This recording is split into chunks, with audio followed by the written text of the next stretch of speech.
ఎందుకంటే ఆయన మాట్లాడిదా మమ్మల్ని బతుకులు పని పశువులు చేస్తున్నారు.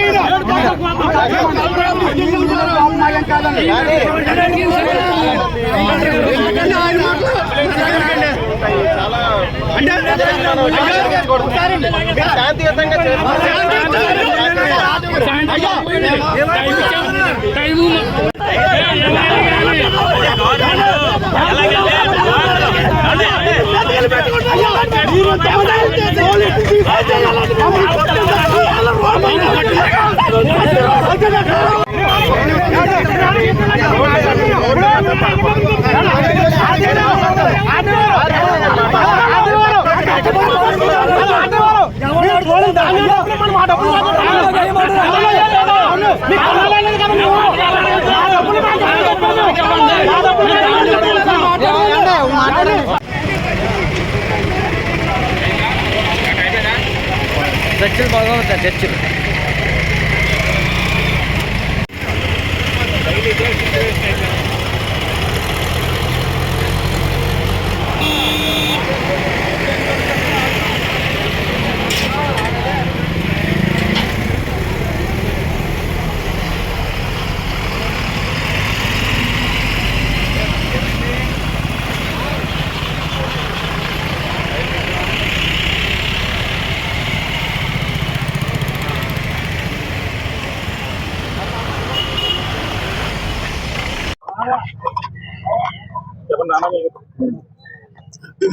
ఎం రామాంజనేయులు, ఆంధ్రప్రదేశ్ కౌలు రైతు సంఘం పశ్చిమ గోదావరి జిల్లా ప్రధాన కార్యదర్శి.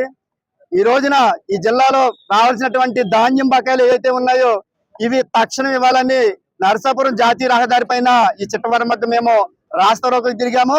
దీనికి ప్రధాన కారణం ఈ జిల్లాలో ఉన్నటువంటి 30,000 మంది రైతాంగానికి 450 కోట్ల రూపాయలు ఈ రోజున బకాయిలు ఉన్నాయి.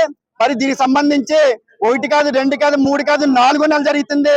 అనేక సందర్భాల్లో మా కష్టార్జితం మాకు ఇవ్వండి, ప్రభుత్వం ధాన్యం కొన్నది 3 నెలలు అయినా కానీ ఇంతవరకు డబ్బులు ఇవ్వలేదు. అటు దావా పంట పూర్తయిపోయింది, మళ్ళీ సార్వనాట్లు కూడా పూర్తయిపోయి మా డబ్బులు మాకు ఇవ్వండి అంటే ఈ రోజుకి ఎక్కడ పట్టించుకున్నటువంటి పరిస్థితి లేదు. అనేక సందర్భాల్లో ఈ నరసాపురం ఆర్టీఓ దగ్గర, అలాగే మా జిల్లా పౌర సరఫరాల దగ్గర డిఎం గారి దగ్గర కూడా మేము ధర్నా చేశాము.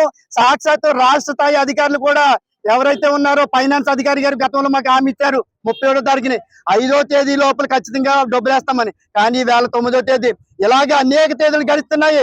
తెచ్చిన పంటకి అలాగే తెచ్చిన పెట్టుబడికి కోతలు అయిపోయిన తర్వాత పంట చేతికి వచ్చిన తర్వాత 3 నెలలు అక్కరంగా వడ్డీలు కట్టి ఇవాళ రైతాంగం నష్టపోతున్నారు. మరి ప్రభుత్వం ఈవేళ ఇప్పుడు వచ్చారు రాష్ట్ర గవర్నీలు అయినటువంటి ఆర్డీఓ గారు, ఆయన ఏం చెప్తారంటే ప్రభుత్వం కొత్తగా ఎంపికైంది.